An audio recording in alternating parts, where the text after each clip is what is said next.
A ver, ¿y si te dijeran que el universo, que tiene píxeles? ¿Píxeles? Sí, píxeles, que no se puede hacer zoom hasta el infinito, que existe una distancia mínima, un grano de realidad que no puede superar. Vale. Y no solo eso, sino que también hay como una velocidad máxima en el velocímetro cósmico. Bienvenidos a esta inmersión en ideas que, bueno, rozan la ciencia ficción, pero que nacen de la física teórica más puntera. Hoy nos sumergimos en un artículo académico de M. Stetsko que explora justo eso. La fuente es densa, muy matemática.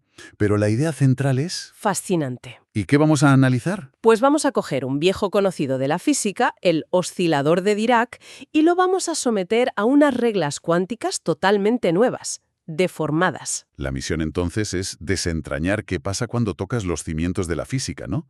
Y ver si estas predicciones tan raras podrían tener algún eco en la realidad. Esa es la idea. De acuerdo. Pues empecemos por el principio, porque has mencionado un término que quizás no todos conozcan, el oscilador de Dirac. Antes de deformarlo, ¿qué es exactamente en su versión normal? Es una pregunta excelente. A ver, imaginemos un electrón que está atrapado en un campo magnético. ¿Vale? En física clásica, pues lo veríamos como una bolita dando vueltas, como un planeta. Pero en el mundo cuántico y relativista, la cosa es más compleja. El oscilador de Dirac, que se propuso ya en 1967, es una descripción matemática súper elegante de ese sistema, pero que tiene en cuenta tanto la cuántica como la relatividad de Einstein. O sea, lo tiene todo en cuenta. Claro, es como un modelo de juguete perfecto para los físicos. Es lo bastante simple como para resolverlo en papel, pero lo bastante rico como para probar ideas nuevas y muy audaces sobre el universo. Ah, vale, entiendo. Sería algo así como un organismo modelo en biología, ¿no? O un maniquí de estos de pruebas de choque. Exacto. Un sistema que entiendes muy bien y sobre el que puedes probar tus teorías más locas a ver si se rompen. Y eso es lo que hace este artículo. Coge ese maniquí y le cambia las reglas del juego, de una forma muy profunda. Lo introduce en un terreno que es, muy especulativo, el de las relaciones de conmutación deformadas. Vale. Relaciones de conmutación, eso ya suena un poco intimidante. ¿Hay alguna forma de entenderlo sin una pizarra llena de ecuaciones? Sí, por supuesto.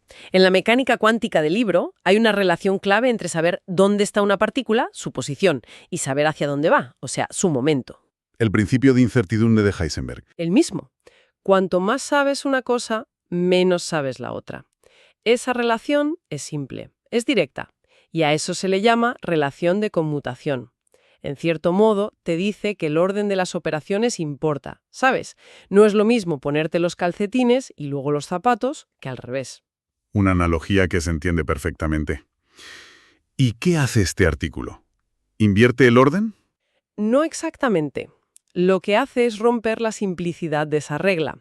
La nueva regla que propone, esa deformación, en esencia dice que la relación entre dónde estás y cómo te mueves se complica más y más cuanto más rápido vas. Es como si el espacio-tiempo se resistiera. Eso es, como si creara una especie de fricción cuántica que depende de tu momento. Y ese pequeño cambio, esa deformación, lo cambia todo. Pero, a ver, hay que ser claros. Esto es una suposición enorme. Un modelo matemático cuya conexión con la realidad, pues todavía está por demostrar. Claro, pero las implicaciones de esa suposición son fascinantes. Porque, si he entendido bien, esa fricción introduce dos conceptos revolucionarios. El primero es que hay una incertidumbre mínima en la posición, y eso nos lleva otra vez a la idea de los píxeles, ¿no? Que el espacio está granulado. Esa es la interpretación, sí. Implica que hay una longitud fundamental, quizá la longitud de Planck, por debajo de la cual el concepto de distancia ya no tiene sentido. El espacio mismo estaría hecho de esos píxeles. Y el segundo concepto es aún más raro, una incertidumbre máxima en el momento. El artículo dice que es un límite superior que ninguna partícula puede rebasar, como si el velocímetro del universo tuviera una línea roja. Es una analogía perfecta. El artículo sugiere que este límite podría estar relacionado con la energía de Planck, pero, insisto, y esto es crucial, son conceptos fascinantes, sí, pero puramente teóricos. El artículo es honesto con eso. Sí, lo es. Y aunque es verdad que se ha logrado crear una versión del oscilador de Dirac en laboratorio, hay que ponerlo en contexto. Fue en 2 dimensiones, mucho más simple y, lo más importante, sin estas deformaciones de las que hablamos. Estamos a varios pasos, quizá décadas, de poder contrastar esto. De acuerdo, tenemos un problema teórico rarísimo, pero con implicaciones alucinantes. Se cogen las reglas básicas del movimiento, se cambian y de repente el universo tiene píxeles y una velocidad máxima.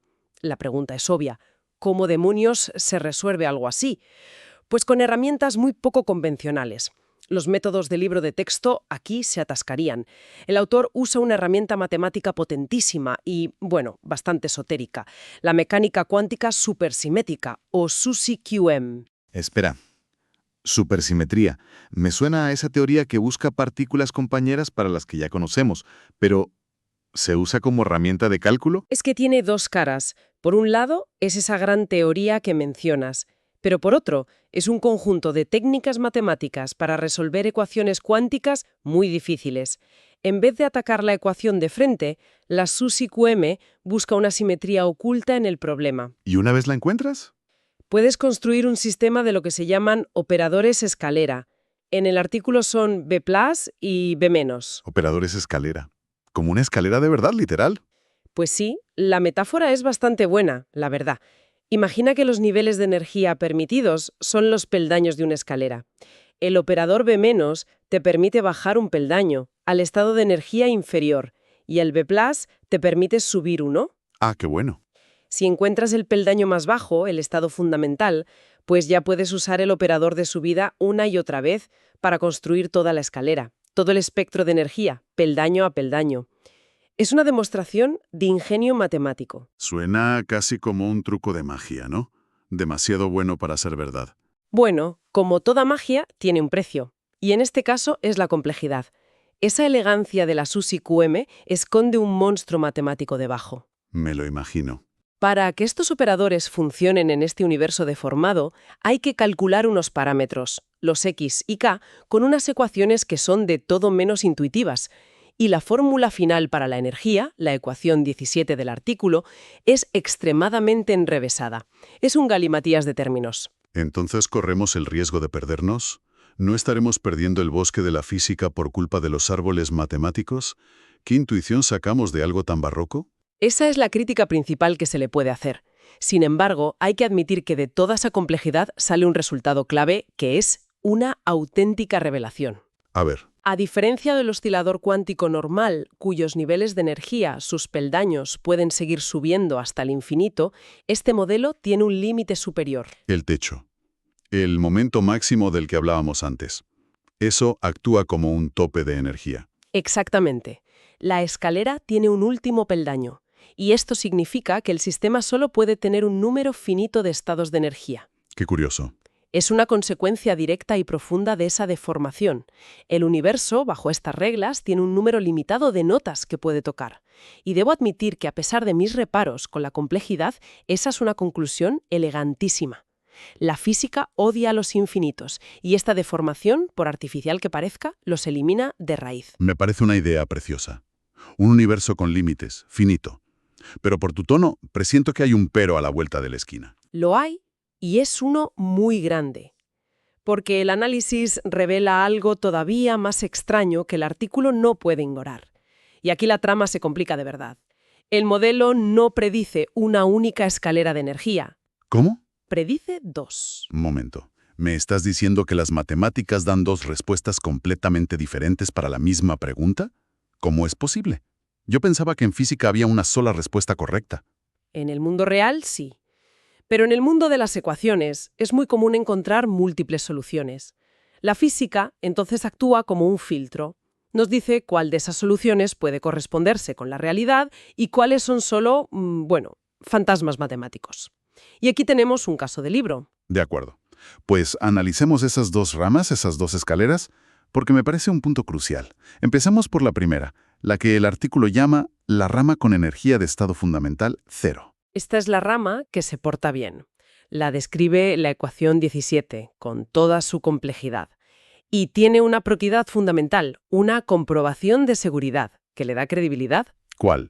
Si cogemos ese parámetro de deformación, esa alfa que lo lía todo, y la reducimos a cero, es decir, si apagamos la rareza, Recuperamos el espectro de energía del oscilador de Dirac de toda la vida, lo dice el artículo. Es una comprobación crucial. La nueva física contiene la vieja. Es como un coche nuevo que, por muy avanzado que sea, sigue teniendo ruedas y volante. exacto, esa rama tiene un anclaje firme en la realidad que entendemos. Pero luego está la segunda, la de energía de estado fundamental no nula, que está en la ecuación 28. Y esta es mucho más problemática. Es la oveja negra. ¿Qué pasa si intentamos hacerle la misma comprobación? Si hacemos que alfa valga 0. Ocurre un desastre.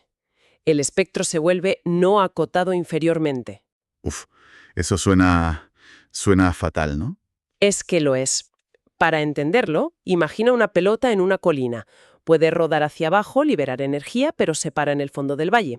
Un sistema no acotado inferiormente es como una colina sin fondo. La pelota podría caer para siempre emitiendo una cantidad infinita de energía. Madre mía. Un sistema así sería catastróficamente inestable. Se desmoronaría al instante. Es algo que sencillamente no puede existir en nuestro universo. Es una objeción muy seria, pero, por jugar a abogado del diablo, ¿no podría ser que esa segunda rama sea una característica exclusiva de este universo deformado? Quizás no tiene por qué tener un límite sensato en nuestro mundo no deformado. Podría ser una solución válida solo dentro de su propio contexto. Bueno, De hecho, el autor se molesta en demostrar que las funciones de onda de ambos estados son normalizables. ¿Podrías explicar qué significa eso? claro. En la jerga de la cuántica, normalizable significa que la partícula tiene que estar en algún sitio. La probabilidad total de encontrarla en todo el universo tiene que ser del 100%. Si no, la solución no tiene sentido. Y el autor demuestra que ambas soluciones, incluso la de la rama extraña, cumplen este requisito matemático. Son, en ese sentido, soluciones válidas. Entonces, ¿es un fantasma matemático o no? Ahí está el kit de la cuestión. Matemáticamente válida no es lo mismo que físicamente real. El hecho de que una de las predicciones del modelo lleve a un resultado no físico en el límite que conocemos, pues plantea serias dudas. ¿Estamos ante nueva física o ante un artefacto de las matemáticas que hemos elegido? Dejemos a ese posible fantasma en el armario un momento. El estudio no se detiene ahí. Va un paso más allá y se pregunta algo que me parece muy práctico. ¿Qué pasa si calentamos el sistema? Sí, explora las propiedades termodinámicas. Y es una pregunta muy importante, conectar lo cuántico con el mundo real, con la temperatura, el calor, la entropía. Y se centra solo en la primera rama, la bien comportada. Claro, para no complicarse. Y para ello usa una herramienta estándar de la física estadística, la función de partición. ¿Qué es exactamente? La función de partición es como la fórmula maestra de la termodinámica. Si la puedes calcular, lo tienes casi todo. Es, en esencia, una suma de todos los estados de energía posibles en los que puede estar el sistema a una temperatura dada. Suena muy potente. ¿Y cuál es el problema? El de siempre. La complejidad. La forma del espectro de energía, incluso en la rama buena, es tan enrevesada que es imposible calcular esa suma de forma exacta. No hay una fórmula cerrada. Así que el autor tiene que volver a usar aproximaciones. Más aproximaciones. Esto empieza a parecer un edificio construido sobre cimientos un poco inestables. Es una buena metáfora. Primero, usa una técnica, la fórmula de suma de Euler-Maclaurin, que convierte la suma imposible en una integral más manejable. Y para poder resolverla, tiene que suponer que alfa es pequeño. Vale. Es un poco un castillo de naipes, entonces. Así que la fórmula final, la ecuación 36, es el resultado de una aproximación sobre otra aproximación. Hay que cogerlo con pinzas. Entendido. Los resultados vienen con una etiqueta de tómese con cautela. Pero aún así, ¿qué nos dicen? La figura 1 del artículo muestra unos gráficos que parecen muy reveladores. Lo son. A pesar de todo, los resultados numéricos muestran claramente cómo el comportamiento termodinámico depende muchísimo de ese valor de alfa. Para valores pequeños se parece al oscilador normal, pero a medida que alfa aumenta, las curvas de energía, de entropía, de capacidad calorífica cambian de forma sustancial. Y llega a sugerir algo muy fuerte, que un valor grande de alfa podría hacer que el sistema fuera termodinámicamente inestable. Eso es una consecuencia tangible de la deformación del espacio-tiempo. Es un resultado interesante, sí, pero hay que mirarlo con la misma lupa crítica. La pregunta es, ¿esa inestabilidad que aparece es una propiedad real del sistema? ¿O es una señal de que las aproximaciones matemáticas están fallando en ese punto? Claro, que las propias matemáticas estén gritando «hasta aquí llego». Exacto. El modelo nos enseña algo intrigante, pero también nos enseña sus propias costuras. De acuerdo, hagamos balance. Hemos viajado muy lejos, a un universo con reglas rotas. ¿Qué nos llevamos de este análisis tan denso? La primera idea, y quizá la más importante, es que modificar las reglas de la cuántica para meter una longitud mínima y un momento máximo no son cambios triviales. Son alteraciones profundas que tienen consecuencias en cascada. Segundo, que un sistema tan estudiado como el oscilador de Dirac, con estas nuevas reglas, se convierte en una caja de sorpresas. Lo más llamativo, su escalera de energía tiene un final, un número finito de niveles, adiós a los infinitos. Y, por supuesto, la aparición de esas dos familias de soluciones, dos posibles espectros energéticos que nacen de la misma matemática. Es la gran dualidad que presenta el modelo. Uno de esos espectros, como decíamos, se conecta perfectamente con la física que ya conocemos. Hace de puente, ¿no? Exacto. Es el que nos ancla a la realidad. Si la deformación desaparece, recuperamos el mundo familiar. El otro, sin embargo, parece un fantasma matemático sin un análogo en el mundo estándar, lo que plantea preguntas fascinantes sobre qué significa. Y finalmente, que toda esta estructura teórica, a pesar de basarse en aproximaciones complejas, predice efectos termodinámicos concretos.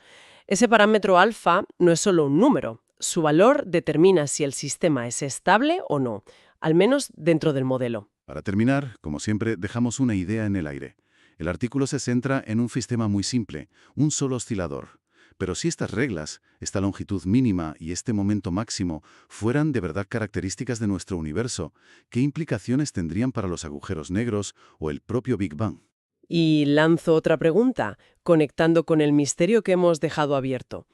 ¿Podría la existencia de esa segunda rama de soluciones, aunque ahora nos parezca no física, estar insinuando estados de la materia o realidades que sencillamente nuestro marco conceptual es incapaz de concebir?